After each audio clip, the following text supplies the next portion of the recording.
Hello जी guys, हाय, good morning. बहुत बहुत स्वागत है आप सभी का 4 फेब के करंट अफेयर्स में। और जैसे कि आप और सवाल आप पूछें उसके पहले हम ही बता देते हैं।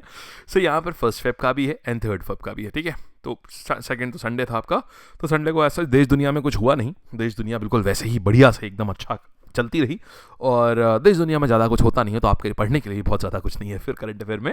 तो 1 तारीख 3 तारीख दोनों के ही करंट अफेयर्स जो है ये हम यहाँ पर कर रहे हैं, तो आपका कुछ भी छूटा नहीं है, आप निश्चिंत रहेंगे, ठीक है। तो आज के ये 10 मिनट करंट अफेयर होंगे 20 मिनट में, क्योंकि आज हैं खबरें ज़्यादा। आओ देखो।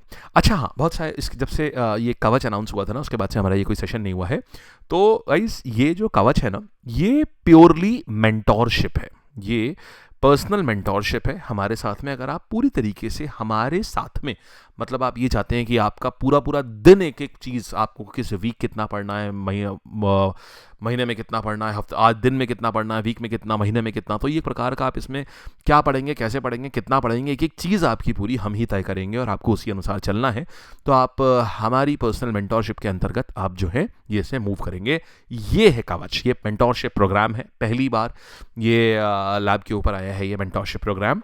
तो इसमें आप लोग एनरोल कर सकते हैं। इसके लिए आप इसमें आपका लाइव 2 वे वीडियो कॉल रहेगी आपकी हमारे साथ में, और पूरा बैच भी है इसमें, पूरा कंप्लीट जीएस भी होगा इसमें। एंड साथ ही साथ सेपरेट टेलीग्राम ग्रुप्स होंगे जिसमें डेली का डेली आपके टारगेट्स रहेंगे, ठीक। तो ये कवच है, ये अगेन ये this is 2199 for the mentorship. और अभी ये 999 में है आपकी ये पूरा 1 साल तक का लाभ। इनफैक्ट पूरा दिसंबर तक अभी तक का पूरा इस साल के जितने भी एग्जाम हैं उन सब की मेंटोरशिप जो है ऐसे जिसमें जीएस आती है वो इसमें कवर रहेंगे, ठीक है। तो ये है and the code is LAB lab. Alright, चलो जी। तो शुरुआत करते हैं आपकी प्यारी प्यारी बातों के साथ में। देखो भाई, तो निर्मला ताई, इनके बारे में हमने अभी आपको नहीं बताई।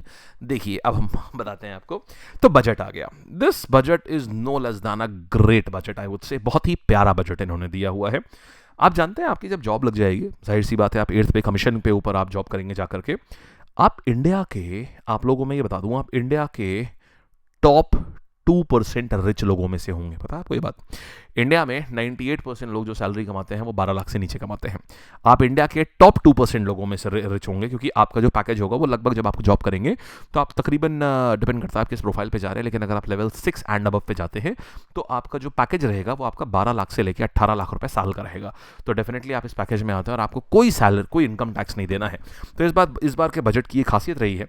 अभी तक जो रिबेट 5 लाख तक, 7 लाख तक होती थी, उस रिबेट को और बढ़ा दिया गया, और ये बहुत बढ़ा दिया गया है, 12.75 लाख कर दिया गया है। तो देखिए आपकी कहानी कुछ ऐसी आई है कि 0 से लेकर 4 लाख तक तो आपको इनकम टैक्स देना ही नहीं है। फिर 4 से 8 लाख पे 5%, 8 से 12 लाख पे 10%। अब दुनिया इस चीज़ को लेकर के थोड़ा देखिए परेशान ये है कि भाई साहब, एक तरफ आप कह रहे हैं कि 12,75,000 तक आपको कोई भी इनकम टैक्स नहीं देना है, दूसरी तरफ आप ये कह रहे हैं कि भाई देखिए साहब, ऐसा है, आपको इतना इतना इनकम टैक्स देना है। तो थोड़ी देर के लिए ना, इस चीज़ को थोड़ा विस्तार से समझाने के लिए हम आपके सामने ना थोड़ा सा कुछ कैलकुलेशन कर रहे हैं। ये आप देखिएगा। जैसे मान लीजिए आपकी इनकम जो है आपकी इनकम जो है, मान लीजिए कि 12 लाख रुपए की आपकी सालाना इनकम है। ध्यान से देखिएगा, आपको पूरा समझ आ जाएगा। आप औरों को भी समझा पाएंगे जब आप ये बात समझ जाएंगे। अच्छा, तो मान लीजिए 12 लाख की इनकम है, ठीक है। अब इसके बाद क्या होता है, स्टैंडर्ड डिडक्शन ये होता है कि स्टैंडर्ड डिडक्शन एक ऐसी चीज़ होती है कि भाई जिसमें कि आपकी जितनी भी इनकम होती है, हम उसमें से एक स्टैंडर्ड डिडक्शन का अमाउंट अपने आप कर देते हैं। मतलब सरकार मानती है कि चलो इस इतनी तनख्वाह छोड़ के हम आपको इनकम टैक्स हम आप काटेंगे। तो स्टैंडर्ड डिडक्शन कितना है, ये 75,000 रुपये का ये स्टैंडर्ड डिडक्शन है। तो मैंने ऐसा करा कि भाई देखो, ऐसा है, अभी के लिए थोड़ी देर के लिए हम ऐसा कर रहे हैं कि आपको ताकि कैलकुलेशन आसान रहे, तो हम स्टैंडर्ड डिडक्शन थोड़ी देर के लिए 50,000 मान लेते हैं, ठीक है। तो आपकी इनकम इतनी थी, टोटल इनकम, इसमें से स्टैंडर्ड डिडक्शन हटा दिया, तो आपकी टैक्सेबल इनकम कितनी आ गई? आपकी टैक्सेबल इनकम जो है ये वैल्यू कितनी आ जाएगी? 11,50,000। राजी आप यहाँ से? ठीक है। अब समझिएगा, 0 से 4 लाख तक आपको कोई टैक्स नहीं देना है, ठीक है। 4 से 8 लाख मतलब कितना हो गया? 5%। तो 4 लाख रुपए होते हैं, 4 लाख का 5% कितना हो जाएगा भाई साहब? 20,000 रुपये हो जाएगा। ठीक बात है ना? तो आपको इनकम टैक्स कितना देना है अभी? 20,000 रुपये देना है। फिर आप यहाँ पर आइए, ये जो 4 लाख है इस पर 10% आप जोड़ोगे तो कितना हो जाएगा? 40,000 हो जाएगा। तो आप 40,000 रुपये और रख लो, आप यहाँ पर 40,000 रुपये आपने और रख लिए। तो कुल मिला के आपको क्या हो गया? इनफैक्ट आपको 12 लाख तो था ही नहीं, आपका यहाँ 11.5 लाख हो रहा था यहाँ पर, है ना, क्योंकि हमने स्टैंडर्ड डिडक्शन लगा दिया था हमने यहाँ पर। आप 75,000 का भी स्टैंडर्ड डिडक्शन कर सकते हो। तो आप मान लो क्या आपको करना है, 50,000 की जगह 75,000 स्टैंडर्ड डिडक्शन कर लो। मान लो आपने कर लिया भाई 75,000 का आपने स्टैंडर्ड डिडक्शन कर लिया, तो ये आ गया 11,35,000। तो अब आप देखोगे तो 8 लाख से लेके 11,35,000, ये कितना हो जाता है यार, ये 11,35,000 ही आएगा ना भाई, 75,000 चले 11,25,000 आएगा, ठीक है। तो अब आप देखोगे 8 लाख से लेके 11,25,000 कितना हो गया, 3,25,000 हुआ, 3,25,000 का 10% कितना हो जाएगा, 32,500। तो यहाँ पर आपका टैक्स कितना आ गया, 32,500। तो कुल मिला के अभी तक आपका इनकम टैक्स कितना बन रहा है, आपका इनकम टैक्स बन रहा है साहब 52,500 आपका इनकम टैक्स बन रहा है अभी, ठीक है। सरकार ने बोला है कि देखिए ऐसा है, सेक्शन 87A के तहत हम 60,000 रुपए का इनकम टैक्स में, अगर किसी को भी कोई जितना भी इनकम टैक्स बढ़ रहा होगा, सेक्शन 87A के तहत, ये इनकम टैक्स एक्ट में एक सेक्शन होता है, इसके तहत अगर किसी भी व्यक्ति का कितना, अगर 12 लाख रुपए से कम उसकी तनख्वाह है, तो हम उसको क्या करेंगे, हम उसको 60,000 रुपए की हम एक रिबेट दे देंगे, एक मुश्त रिबेट। अब साहब आपका टैक्स ही कितना बन रहा था, 12,500, इसमें से 60,000 रुपए तक की रिबेट है, माने आपका तो पूरा पूरा रिबेट में आ गया, आपका पूरा पूरा, है ना, माने पूरा टैक्स आपका छूट गया। अब आप बात समझ गए। अब इसी कैलकुलेशन को जगह आइए दोहराते हैं, 12,75,000 पे दौड़ाते हैं, ठीक है। पहले मैंने 12 लाख इसलिए ली ताकि आपको आइडिया रहे कि ये 12 लाख और 12,75,000 क्या है। अब इसमें मैं क्या करूंगा, सबसे पहले स्टैंडर्ड डिडक्शन की सरकार इतनी तनख्वाह तो छोड़ ही देती है। अब तो माने आपकी टोटल इनकम हालांकि 12,75,000 है, लेकिन टैक्सेबल इनकम कितनी होगी, 12 लाख, ठीक है। अब इसमें सेम कहानी, 0 से 4 लाख तक कोई टैक्स नहीं, 4 से 8 लाख तक कितना जाएगा आपका टैक्स, 4 से 8 लाख तक साहब जाएगा 5%, माने 4 लाख का 5% कितना होता है, 20,000, ठीक है। फिर यहां देखिए 8 से लेके 12 लाख तक 10%, माने 4 लाख का कितना हो जाएगा, 4 लाख का 10% कितना होगा, 40,000। तो कुल मिला के ये कितना हो गया, 60,000 हो गया।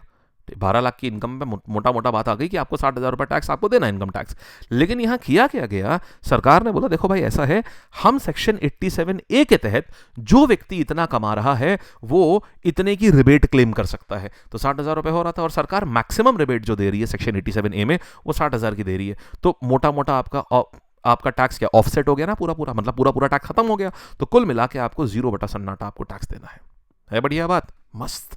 तो ये एक बहुत तगड़ी चीज़ करी हुई है, बहुत ही ज़्यादा तगड़ी चीज़ करी। एक तो इनकम टैक्स के स्लैब्स को रिवाइज करा, और उसके बाद में ये पूरा मतलब मिडिल क्लास का ये ड्रीम बजट आप कह सकते हैं, ये वो पास किया गया है इस बार। बहुत ही तगड़ी चीज़ करी गई है। इससे होगा क्या आपको बताता हूँ।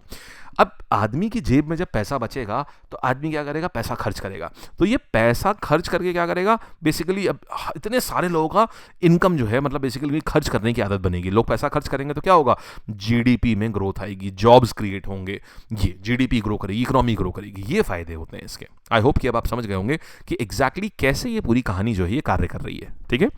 आइए फिर देखिए, जो बच्चे विदेश में पढ़ रहे हैं उनके पेरेंट्स उनको 10 लाख रुपए तक भेज सकते हैं बिना किसी टैक्स के, है। ये बहुत अच्छी चीज़ करी जा रही है। हमारे वहाँ 10,000 मेडिकल सीट इसी साल बढ़ाई जाएंगी, और 5 साल में 75,000 सीटें बढ़ेंगी। ये क्यों ज़रूरी है बताता हूँ आपको। आपको पता है डॉक्टर्स जो किस हालत में काम करते हैं। हम लोग डॉक्टर्स को ना आसानी से एक चीज़ तो बोल देते हैं, अरे यार बहुत महंगा है, लूट मचा रखी है, और यहाँ भी कमीशन है, दवाई में भी कमीशन। लेकिन आपको पता है कि डॉक्टर बनने में ना कितना भयंकर खर्चा आता है, भयंकर खर्चा। उसमें भी समझिए क्यों, क्योंकि मेडिकल सीट्स हैं कम, लोग हैं ज़्यादा। तो और हमारे वहाँ डॉक्टर्स इतना ओवर टाइम करते हैं बड़े बड़े अस्पतालों में, तो जो जूनियर डॉक्टर्स होते हैं, जो मतलब अभी MBBS या MD करके निकलते होते हैं साहब, 18 घंटे की कॉन्टिन्यूअस शिफ्ट, और उसके बाद कई बार तो ऐसी उनको 2 शिफ्ट करनी पड़ जाती है। सोच के देखिए आप 18 घंटे जग भी शायद ना पाएँ लगातार काम करते हुए, लेकिन यहाँ इन्हें 18 घंटे की कॉन्टिन्यूअस शिफ्ट, बीच में शायद कहीं 30 मिनट का इन लोगों को ब्रेक मिल जाता है। ऐसी भी शिफ्ट्स होती हैं। और 14 घंटे तो बहुत आम बात है। एक 12-15 घंटे तो एक डॉक्टर आराम, जो यंग डॉक्टर होते हैं मानते हैं यार इतना तो करना ही पड़ता है हॉस्पिटल्स में। 15-15 घंटे इन लोगों को काम करना पड़ता है। तो अभी क्या है, अब इनके ऊपर जब ये सीट्स बढ़ेंगी तो लोड कम होगा, और प्लस 5 साल में 75,000 सीटें बढ़ाई जाएंगी, which is a very good statement.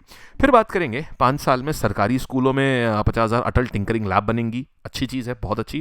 क्योंकि अटल टिंकरिंग लैब में क्या होता है कि जैसे मान लीजिए इसके थ्रू ना इनोवेशन को प्रमोट करते हैं, इनोवेशन, एंटरप्रेन्योरशिप, इन सब चीज़ों को प्रमोट किया जाता है अटल टिंकरिंग लैब्स में। फिर PM रिसर्च फेलोशिप में IIT IISc में 10,000 रुपये की फेलोशिप दी जाएगी। तो चलो पहले भी दी जाती थी, अब 10,000 रुपये थोड़ा अमाउंट बढ़ा दिया गया है। फिर स्कूल और कॉलेजेस में डिजिटल बुक मिलने वाली है, मतलब एक सिंगल पोर्टल बना देंगे, उसमें सारी किताबें आपकी ई बुक के फॉर्मेट में मिलेंगी। IITs में 6,500 सीटें बढ़ाने जा रहे हैं। बिहार में national institute for food technology, entrepreneurship और मैनेजमेंट खोलने जा रहे हैं। तो ये सारी चीज़ें जो हैं, प्लस सरकारी स्कूलों में सब में high speed wifi, high speed broadband आने जा रहा है सारे सरकारी स्कूलों में। ये एक अच्छी चीज़ है। तो ये एक अच्छा काम किया गया है। फिर 500 करोड़ के बजट से 3 centre of excellence in AI for education बनेंगे, मतलब सरकार एआई के ऊपर भी ध्यान दे रही है। अच्छी बात है ये सारी। सबसे बड़ी चीज़ आपने देख लिया क्या है। अच्छा हाँ, एक और बात आपको बता दें, एक और बात ये आती है जो किसानों के लिए है। केसीसी जो होता है, किसान क्रेडिट कार्ड। देखिए किसान क्रेडिट कार्ड क्या होता है, अगर आप एक किसान हैं तो आप समझ लीजिए आपको एक अप्रूव्ड 3 लाख रुपए का, अभी तक क्या होता था, 3 लाख रुपए का एक क्रेडिट कार्ड आपको बना के दे दिया गया कि आपके नाम पे है। अब अगर आपको 3 लाख रुपए में कभी आपको लोन चाहिए 3 लाख रुपए तक का, बीज के लिए या किसी भी चीज़ के लिए, तो आप आराम से ले सकते हैं। अब उसमें भी क्या किया गया, इस बार उसमें भी अच्छी बढ़ोतरी कर दी गई है। तो इस बार क्या किया गया, केसीसी जो है, किसान क्रेडिट कार्ड जिसको हम बोलते हैं, केसीसी की लिमिट को भी बढ़ा दिया गया है। 3 लाख से ये लिमिट 5 लाख कर दी गई है। तो ये भी एक बड़ा काम हुआ है। अब किसानों के पास में, हर किसान के पास में अप्रूव्ड लोन है 5 लाख रुपए का, वो अपनी सुविधा अनुसार इसको ले सकता है। ठीक, चलिए और आगे बढ़ते हैं। अच्छा, एंड नेक्स्ट कहानी पर आते हैं। अच्छा, इसका ना मैं आज आपको ना जो नोट्स दूंगा अपने, जो हम आपको डेली मैगजीन देते हैं करंट अफेयर्स की, उसमें ना हम बहुत जो और भी सेक्टर्स हैं उनके बारे, ये तो देखो ये वो डिस्कस कर दिए जो एग्जाम में आएंगे, एग्जाम में यही आएंगे। इसके बाद कुछ और भी चीज़ें हैं, जैसे डेयरी और फिश फार्मिंग के लिए भी 5 लाख रुपए तक का लोन दे रहे हैं ये, और कुछ चीज़ों पे कस्टम ड्यूटी करा है। वो एग्जाम के लिए क्योंकि इतनी ज़्यादा इंपॉर्टेंट नहीं, इसलिए मैं उनको नहीं पढ़ा रहा हूँ। मेन चीज़ें जो एग्जाम के लिए थे वो मैंने आपको बता दिया। एक और चीज़ हाँ बड़ी खास है, वो बता देता हूँ। स्टार्टअप्स के लिए सरकार जो है ये 10,000 करोड़ का एक फंड क्रिएट कर रही है। कहाँ गए भाई, हाँ देखिएगा, 10,000 करोड़ के लिए यहाँ पर 10,000 करोड़ का एक, अभी ये गया ना, मुझे एक बढ़िया फोटो दिख गई 5 साल पुरानी। आप इसमें एक इंसान को देख करके हैरान हो जाएंगे, स्वप्निल मैम को। ये उनको देखिएगा ज़रा, अभी दिखाता हूँ आपको। तो 10,000 करोड़ की ये स्कीम है, जिसके तहत 10,000 करोड़ इसमें फंड बना दिया गया है। ये स्टार्टअप्स को दिया जाएगा। लिटरली इससे बहुत फ़ायदा होता है स्टार्टअप्स को, क्योंकि हमको जो जैसे लैब है ना, लैब को भी इसी प्रकार की एक स्कीम से एक बार फंडिंग मिली थी। आईआईटी कानपुर ने हमको इसी प्रकार की एक स्कीम से हमको फंड किया हुआ है लैब को। तो इससे बहुत फ़ायदा होता है स्टार्टअप्स को। आइए, अच्छा तो ये हमने पूरा देख लिया। फिर देखिए इंडियन पायलट है शुभांशु शुक्ला, ये इंटरनेशनल स्पेस स्टेशन जा रहे हैं। भाई पहले होंगे इंडिया के पायलट जो कि जा रहे हैं। अब प्रश्न आएगा ये है क्या, कैसे ये जा रहे हैं। देखिए कहानी इसकी आती है थोड़ी। ये एक एक्सियम मिशन है। ये एक्सियम मिशन क्या है, एक्सियम मिशन आप सोच रहे होंगे कि यार ये नासा का मिशन है शायद ये, और जैसा कि हर जगह बोला भी गया है कि यार ये नासा का मिशन है। वेल देखिए कहानी थोड़ी सी अलग है। ये एक एक्सियम मिशन 4 यानी AX4 इसको बोलते हैं। ये एक प्राइवेट स्पेस फ्लाइट है इंटरनेशनल स्पेस स्टेशन के लिए। एक्सियम स्पेस करके एक कंपनी है, ध्यान से सुनिएगा। तो एक्सियम स्पेस करके एक कंपनी है। ये एक्सियम स्पेस क्या कर रही है, ये एक स्पेस की कंपनी है ये। तो ये अपने द्वारा ऑर्गेनाइज कर रही है कुछ, इसने 4 अलग अलग कंट्रीज के इसने वो लिए हैं, एस्ट्रोनॉट्स लिए हैं। जैसे एक है जैसे मिस पेगी विटसन, ये नासा की एस्ट्रोनॉट हैं जो इसमें लीड है, मैडम पेगी। ये आपको याद नहीं करना है, ये सब मैं आपको बता रहा हूँ ये होता क्या है। फिर याद तो खाली आपको शुभांशु शुक्ला नाम ही ये करना है बस, और कुछ नहीं। जैसे ये नासा की हैं। दूसरा इन्होंने क्या लिया है, इंडिया को रिप्रेजेंट कर रहे हैं एक शुभांशु शुक्ला। तीसरे, अच्छा ये भी बता दूँ ये जो शुभांशु शुक्ला है ये मेरे जूनियर हैं स्कूल के। ये एयरफोर्स से कैप्टन, स्कूल के मतलब ये जिस स्कूल के पढ़े हुए हैं उसी स्कूल का मैं भी हूँ, और मैं इनसे लगभग 4 या 5 बैच इनसे सीनियर था। तो ये उसी स्कूल के पढ़े हुए हैं, CMS लखनऊ के ही हैं ये भी। अच्छा फिर देखिएगा क्या है, फिर एक और है इसमें, जैसे एक को लिया हुआ है पोलैंड से लिया हुआ है, एक को लिया हुआ है यहाँ से क्या बोलते हैं हंगरी से लिया हुआ है। तो ये 4 एस्ट्रोनॉट्स इसमें जा रहे हैं। और ऐसा नहीं कि इसका पैसा एक्सियम दे रहा है, नहीं भाई, ये सारे जो कंट्रीज़ है, जैसे हंगरी की सरकार अपने एस्ट्रोनॉट का फंड कर रही है, पोलैंड की अपने एस्ट्रोनॉट का फंड कर रही है, इंडिया की अपने एस्ट्रोनॉट का फंड कर रही है, और पेगी जो है नासा वाले, ये तो लीड है, खैर ये इसमें लीड एस्ट्रोनॉट है, नासा के एस्ट्रोनॉट हैं ये। तो ये है पूरी कहानी। अच्छा अब इसमें शुभांशु शुक्ला का क्या रहे, तो ग्रुप कैप्टन है शुभांशु शुक्ला, ये टेस्ट पायलट है। और इसमें है क्या, इनको AX4 में इनको मिशन पायलट के तौर पर, मतलब ये पायलट रहेंगे, ये जो पूरा स्पेस फ्लाइट जाएगा इसके पायलट यही होंगे शुभांशु शुक्ला। ये पहले इंडियन है जो कि एक इंटरनेशनल स्पेस स्टेशन तक किसी शिप को, स्पेस शिप को पायलट करके लेकर के जाएंगे। समझ गए आप, ये है पूरी कहानी इसकी। ठीक है, तो इसमें कौन कौन लोग हैं, इसमें एक्सियम स्पेस भी है, नासा भी है, और इंडिया, पोलैंड और हंगरी की स्पेस एजेंसीज भी हैं। इतने सब लोग मिलकर के इसको पूरा कर रहे हैं। बस ये है कहानी। तो इंडिया से पहले व्यक्ति बनने जा रहे हैं क्या, ये captain officer, group captain Shubhanshu Shukla. अच्छा एक चीज़ और बता दें, ये गगनयान मिशन से कोई लेना देना नहीं है। गगनयान मिशन हमारा जाएगा इस साल के एंड तक जाना है। गगनयान मिशन हमारा इस साल के एंड तक या अगले साल के फर्स्ट हाफ में जाएगा। तो वो गगनयान मिशन अलग चीज़ है, उसमें भी जा रहे हैं शुभांशु शुक्ला। लेकिन उससे पहले जब ये एक्सियम पे जा रहे हैं ना, तो इनको एक बहुत बड़ा एक लेवरेज मिल जाएगा। इनको आइडिया होगा कि हाँ स्पेस में कैसे जाया जाता है, क्या होता है, ये सारा इनको आइडिया मिल जाएगा। ठीक है, फिर देखो प्रधानमंत्री धन धान्य कृषि योजना, यार ये लॉन्च इसी में करी गई है, बजट में करी गई है। क्या है ये? देखिए, एक प्रधानमंत्री एस्पायरेशनल डिस्ट्रिक्ट प्रोग्राम था, प्रधानमंत्री एस्पायरेशनल डिस्ट्रिक्ट प्रोग्राम। ये प्रधानमंत्री एस्पायरेशनल डिस्ट्रिक्ट प्रोग्राम के तहत ही इसको लाया गया है। और था क्या, प्रधानमंत्री एस्पायरेशनल डिस्ट्रिक्ट प्रोग्राम के तहत 100 जिलों को चुना गया था, ठीक है। अब उन्हीं 100 जिलों में जहां पर और उन 100 जिलों को चुन करके क्या करना था, उनको काफी अच्छा करना था, मतलब उसका एडमिनिस्ट्रेशन अच्छा करना था, गवर्नेंस में ई गवर्नेंस लागू करना था, ये सब हुआ था। ये पहले हुआ था, पहले प्रोग्राम आया था काफी पहले, प्रधानमंत्री एस्पायरेशनल डिस्ट्रिक्ट प्रोग्राम। अब क्या किया है, बोले हैं कि देखो भाई, वो जो 100 डिस्ट्रिक्ट हमने चुने थे ना एस्पायरेशनल डिस्ट्रिक्ट प्रोग्राम के तहत, हम उन्हीं 100 डिस्ट्रिक्ट में अब हम क्या करेंगे, हमें उन 100 जिलों के किसानों की मदद करनी है। और करना क्या होगा, हमें उनकी प्रोडक्टिविटी बढ़ानी होगी। कहाँ कहाँ क्या क्या हेल्प करेंगे इसके तहत, हम ये बजट में अनाउंस करी गई है, इसलिए आप ये मत सोचिएगा ये स्कीम लॉन्च कहाँ हो रही है, ये बजट में अनाउंस करी गई है अभी, ठीक है। तो हमें उनकी क्या करना पड़ेगा, हमें उनकी प्रोडक्टिविटी बढ़ानी पड़ेगी। प्रोडक्टिविटी बढ़ाने के लिए हमको क्या करना होगा, हमें जो एग्रीकल्चरल टेक्निक्स हैं उनको हम इंप्रूव करेंगे, हम मॉडर्न इक्विपमेंट्स का यूज़ करेंगे, ये सारे काम करेंगे। इसके बाद जैसे फसल काट ली किसान ने, देखो किसान फसल काट रहा है, इसके बाद इसको अगर हम बात करें, इसको भंडारण मतलब होता है, अब इसको रखेगा कहाँ? अगर थोड़े दिन छोड़ दिया खेत में, बारिश हो जाएगी, सारी फसल बर्बाद हो जाएगी, तो इसको स्टोर करना पड़ता है। अब साहब प्रॉब्लम ये है कि जितने कोल्ड स्टोरेज होते हैं वो होते हैं शहरों में। तो इसमें बहुत प्यारी बात बोली गई है, ये पंचायत लेवल पे, मतलब गांव, हर गांव में पंचायत लेवल पे और ब्लॉक लेवल पे कोल्ड स्टोरेज का निर्माण करेंगे। इससे बहुत बड़ी हेल्प हो जाएगी किसान को। अभी तक जो उसको शहर लाना पड़ता है ना अपना अनाज, उस चक्कर में कभी उसका इंतजाम नहीं हो पा रहा है, कभी सवारी का इंतजाम नहीं हो पा रहा है, कभी ट्रैक्टर का इंतजाम नहीं हो पा रहा, उस चक्कर में फसल सड़ जाती थी। अब उसको यहाँ पर ये हेल्प मिल जाएगी, तो ये एक अच्छी चीज़ है। दूसरा, इरिगेशन को इम्प्रूव करेंगे ये, साथ ही यहाँ पर जो लोन किसान को इजीली मिल पाए, ये सारी चीज़ें इम्प्रूव करेंगे। तो ये है पूरी कहानी, समझ गए आप? तो ये है प्रधानमंत्री धन धान्य कृषि योजना। ये जहाँ पर प्रधानमंत्री एस्पायरेशनल डिस्ट्रिक्ट प्रोग्राम लागू किया गया था ना, उसी जगह पर इसको भी लेकर के आए हैं। इस योजना को उन्हीं 100 जिलों में लगाएंगे ये, ठीक। आई होप आप अच्छे से समझ गए हैं कि कहानी इसकी पूरी क्या है, ठीक है जी। चलिए आगे बढ़ते हैं।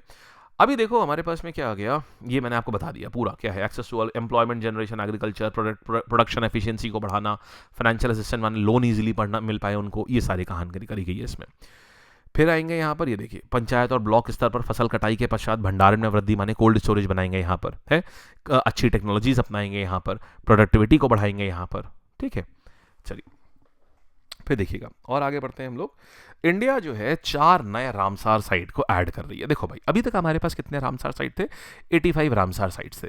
प्रश्न देखो यहाँ पर ये पहले उठता है कि आखिरकार रामसार क्या है। देखिए रामसार क्या है, रामसार बेसिकली तो एक शहर है यार ईरान में। अब हुआ क्या था भाई, अब हुआ क्या था रामसार में ना, ये बात है 1971 की, 2 फेब 1971 में दुनिया के बड़े बड़े देश मिले रामसार ईरान में। उस समय का ईरान बिल्कुल भी ऐसा ईरान नहीं था जो आप आज देखते हैं। उस समय का ईरान एक बहुत ही मॉडर्न आउटलुक वाला, क्योंकि वहाँ के जो, एक बार मैंने कहानी आपको सुनाई थी, आई डोंट नो आपको पूरी कहानी याद है कि नहीं याद है। अगर आप देखिएगा 1950-60s का ईरान कैसा है।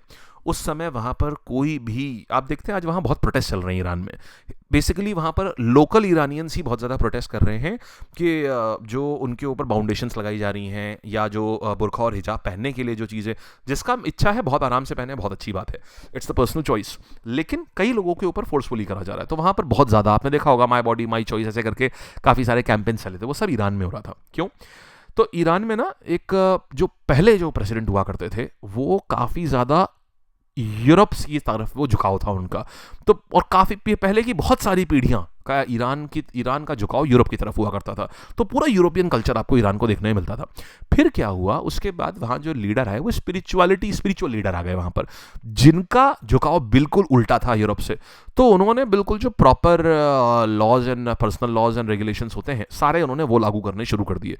तो उसके बाद से ईरान जो है वो काफ़ी ज़्यादा, मतलब in terms of religious country तो बना, लेकिन वो जो वेस्टर्नाइजेशन था, वो वेस्टर्नाइजेशन उसका पूरा खत्म हो गया। तो जब तक ये वेस्टर्नाइजेशन था, उस समय ईरान में एक मीटिंग हुई थी, इसको बोलते थे रामसार में हुई थी। बोले देखो दुनिया में ना जितने भी ये वेटलैंड्स हैं, सर वेटलैंड्स क्या होते हैं? देखो भाई, वेटलैंड का मतलब ये होता है एक दलदली भूमि, दलदल होता है, ठीक है, दलदली भूमि या आर्द्र भूमि, जहां जिस जमीन में बहुत ज्यादा मॉइस्चर हो, बहुत ही मॉइस्चर हो। इससे होता क्या है, ये जैसे मान लो ये ज़मीन है, ठीक है, अब यहाँ पर मॉइस्चर, ज़मीन के अंदर ही मॉइस्चर बहुत है, तो यहाँ जो छोटे छोटे ये जैसे पेड़ निकले रहते हैं ना, इनकी रूट्स जो होती हैं ये नीचे तक होती हैं, तो ये ग्राउंड वाटर को रिचार्ज करने में बहुत हेल्प करते हैं, ये इससे अंडरग्राउंड वाटर टेबल रिचार्ज होता है। प्लस पक्षियों के लिए बहुत अच्छे होते हैं, क्यों? क्योंकि यहाँ की भूमि दलदली होती है, तो यहाँ पर क्या है, कोई शिकारी नहीं आ पाता है यहाँ पर, क्योंकि पैर रखेगा तो दलदल में फंस जाएगा, मर जाएगा, तो यहाँ शिकारी नहीं आ पाता यहाँ पर, तो शिकारी आ नहीं पाता, तो चिड़िया विड़िया यहाँ बहुत आराम से, खूब सारी यहाँ चिड़िया विड़िया होती हैं यहाँ पर इस वाले क्षेत्रों में, ठीक है। अच्छा देखो, आपको जहां भी देखो रामसर साइड में देखो चिड़िया चिड़िया चिड़िया, हर जगह चिड़िया दिख रही है, कारण यही होता है इसका। अच्छा देखो, तो ये ना इकोलॉजी और एनवायरनमेंट के लिए बड़े ज़रूरी होते हैं ये, तो इनको बचाने के लिए फिर 2 फरवरी 1971 में बोला, रामसर में कन्वेंशन हुआ कि भाई, बोले कि देखो ऐसा है ना, हम जो है एक कमिटी बना दी गई, बोले हम आइडेंटिफाई करेंगे कौन से ऐसे बहुत इंपॉर्टेंट ऐसी भूमियां हैं, वेटलैंड्स हैं, जिनको हमें कंजर्व करना चाहिए। तो इंडिया में अभी तक 85 थी, अब 4 और इंक्रीज करके इसको 89 कर दिया गया, ठीक है, तो इसका नंबर हो गया 89। तो कौन कौन आ गया, ये सक्करकोट्टई बर्ड सेंचुरी आ गई है, देन तीर्थंगल बर्ड सेंचुरी आ गई है, ये 2 आ गई तमिलनाडु में, एक खेचोपालराई सिक्किम में, और एक उधवा लेक झारखंड में। मुझे पता है आपको नाम नहीं याद होंगे और करने भी नहीं है, एक बार बस नज़र डाल लो, बाकी आपको टोटल पता होने चाहिए कि इस समय देश में 89 वेटलैंड्स हैं, ठीक है। आई फिर देखिएगा वी शॉर्ट्स, ये क्या है यार, देखिए हमारे पास क्या है, वी शॉर्ट्स का मतलब क्या हो गया, very short range air defence system. जैसे मान लो क्या होता है, अगर हमारे मान लो, देखा आपने सुना होगा कई बार, अगर आपने कोई एयरफोर्स की मूवी देखी है, वो कहते हैं हमें ऊंचाई पर नहीं, हमें नीचे उड़ना चाहिए ताकि रडार हमें पकड़ ना पाए। देखिए आमतौर पर क्या होता है, रडार जितने भी बने हैं वो बड़े बड़े फाइटर प्लेन्स को आइडेंटिफाई करने के लिए बने होते हैं, तो फाइटर प्लेन्स जो होते हैं ना वो काफ़ी ऊंचाई पर उड़ते हैं, क्योंकि काफ़ी हाई स्पीड होते हैं, तो वो ऊपर ही उड़ते हैं, क्योंकि अगर नीचे उड़ेंगे ना और एकदम से सामने कोई चीज़ आ जाती है, तो वो इतनी तेज़ी से चल रहे होते हैं कि उनके लिए मुड़ना नामुमकिन होता है, तो वो खत्म हो जाएगा, उनका हवाई जहाज ही खत्म हो जाएगा, तो वो काफ़ी ऊपर उड़ते हैं, तो रडार उनको पकड़ लेते हैं। लेकिन अब जो नई मिसाइलें बन रही हो, पता है क्या, जैसे ड्रोन हो गया, मान लो ड्रोन हो गए, नई नई मिसाइलें हो गई, वो बहुत नीचे उड़ती हैं, नीचे उड़ने के चक्कर में रडार उनको कई बार मिस कर देते हैं। अब रडार ने मिस कर दिया तो वो तो आकर के यहाँ पता चला उसने ब्लास्ट कर देंगी, तो इसके लिए क्या है, अब हमें ऐसी चीज़ चाहिए कि अगर हमें बस मिसाइल बस बिल्कुल आने ही वाली है और फटने ही वाली है, हमें थोड़ी देर पहले पता चला है, मतलब मुश्किल से मिसाइल 100 मीटर 200 मीटर दूर है, हमें पता चला, तो उतनी देर में ये हमारा रिस्पॉन्स हो जाए, इसके लिए हमने बना लिया V shorts, very short range air defence system. माने अगर ऐसा कोई ड्रोन, अगर ऐसी कोई मिसाइल जो लो रेंज में फ्लाई कर रही है, वो अगर हमारे करीब आती है, तो ये ऑटोमेटिकली ट्रिगर हो जाएगा और अपने आप उसको हवा में ही खत्म कर देगा। ये DRDO ने बनाया है, ठीक है ना, मस्त चीज़ है। आइए अच्छा फिर देखिएगा, यहाँ पर आते हैं, ये देखिए ये है वी शॉर्ट्स, हवा में ही इसको फिनिश ऑफ कर देगा। फिर देखिए trial of vertical lift up bridge. अब ये वर्टिकल लिफ्ट अप ब्रिज क्या है, देखिए ये तमिलनाडु का पहला ब्रिज है, वर्टिकल लिफ्ट अप ब्रिज, ये रामेश्वरम में बनाया गया है और 2 किलोमीटर का है ये रामेश्वरम को तमिलनाडु से जोड़ेगा। होता है क्या, जब जैसे शिप निकलना है, आपने बे ऑफ बंगाल, आपको वो याद है हावड़ा ब्रिज, हावड़ा ब्रिज आपको याद होगा कि ब्रिज वो ऐसा है, अगर आप कलकत्ता के रहने वाले हैं तो आपको बहुत अच्छे से पता होगा, जब भी शिप निकलने वाला होता है ना, शिप तो बहुत ऊंचे ऊंचे होते हैं, तो ये ब्रिज पता क्या करते हैं, ये ऐसे ऊपर खुल जाते हैं, जैसे देखो ये ऐसे हो जाएगा और ये ऐसे हो जाएगा। अब क्या होगा, अब ये जो है ये ऐसे यहाँ से शिप निकल जाएगा, समझे। अच्छा एज वी आर स्पीकिंग, आपको बड़ी बढ़िया बात बताता हूँ, आज ना मैंने किंग ऑफ भूटान को देखा, अभी किंग ऑफ भूटान को, तो अब उन्होंने मुझे देखा नहीं पता लेकिन लखनऊ आए हुए थे आज किंग ऑफ भूटान, जो शायद प्रयागराज जाना है उनको महाकुंभ में स्नान करने के लिए, तो किंग ऑफ भूटान आए हुए थे और हम जा रहे थे बस वहाँ क्या बोलते हैं अपने कुछ मेडिकेशन लेने के लिए, तो VIP मोमेंट था तो रोका गया गाड़ी, तो हम भी रुके और सामने से उनका पूरा कॉन्वॉय जा रहा था, बहुत ही बेहतरीन कॉन्वॉय, और दिखा तो नहीं, उनकी सेंटर गाड़ी रहती है, इतना पता है कि हाँ इस गाड़ी में, लेकिन एग्जैक्टली नहीं दिखते हैं, तो बस थोड़ा सा एक झलकी सी दिखी थी किंग ऑफ भूटान की, बट हाँ एटलीस्ट ये है कि किंग ऑफ भूटान को देख लिया। अच्छा खैर चलिए, तो वर्टिकल ब्रिज हमने कहाँ लेकर के आए हैं, ये हम रामेश्वरम से कहाँ लेके आए हैं, ये हम लाए हैं रामेश्वरम में और तमिलनाडु के बीच में बनाया गया है इसको, ठीक है जी। कहाँ कौन क्या है, ये वर्टिकल लिफ्ट ऑफ ब्रिज है, तमिलनाडु का पहला है ये, ठीक। चलिए देन देखिएगा मनोज कुमार, ये बॉक्सिंग प्लेयर रहे, ये रिटायर हो गए, not a very very important news, but फिर भी एक बार बस एक जनरल देख लीजिए, क्योंकि देखो इन्होंने सबसे बड़ा अवार्ड भी जो इनको मिला है, ये एक्चुअल में क्या था, इन्होंने गोल्ड मेडल जीता था कॉमनवेल्थ गेम्स, आपको याद है CWG गेम्स हुए थे 2010 में, है 2010 वाले, तो उसमें इन्होंने गोल्ड मेडल जीता था। और साउथ एशियन गेम्स में 2016 में गोल्ड मेडल जीता था। तो अब ये रिटायर हो रहे हैं। अगर आपका एग्जाम कोई एक आध महीने में लगा हुआ है तो ये इंपॉर्टेंट है, अन्यथा इंपॉर्टेंट नहीं है ये, ठीक है। आओ जरा, आज की न्यूज़ मैंने बोला था थोड़ी सी लंबी जाएगी यार, क्योंकि आज ना कई न्यूज़ हैं, पुरानी भी है और समझाने वाली भी काफ़ी थी आज। ये रहा देखो, टेलीग्राम चैनल ये है। अब आइए सवाल करते हैं, बजट 2025 में कितनी इनकम तक टैक्स नहीं लगेगा। देखो भाई साहब, 12.75 लाख, ये हमने देखा ना, 12.75 लाख रुपए तक कोई टैक्स वैक्स कुछ नहीं है। फिर लिमिट किसान क्रेडिट कार्ड की कितनी कर दी गई है भाई, पहले 3 लाख थी, अब बढ़ा करके इसको कितना कर दिया गया है, इसको 5 लाख कर दिया गया है। फिर नासा के एक्सियम मिशन के लिए कौन जा रहा है ISS, ये जा रहे हैं हमारे शुभांशु शुक्ला साहब।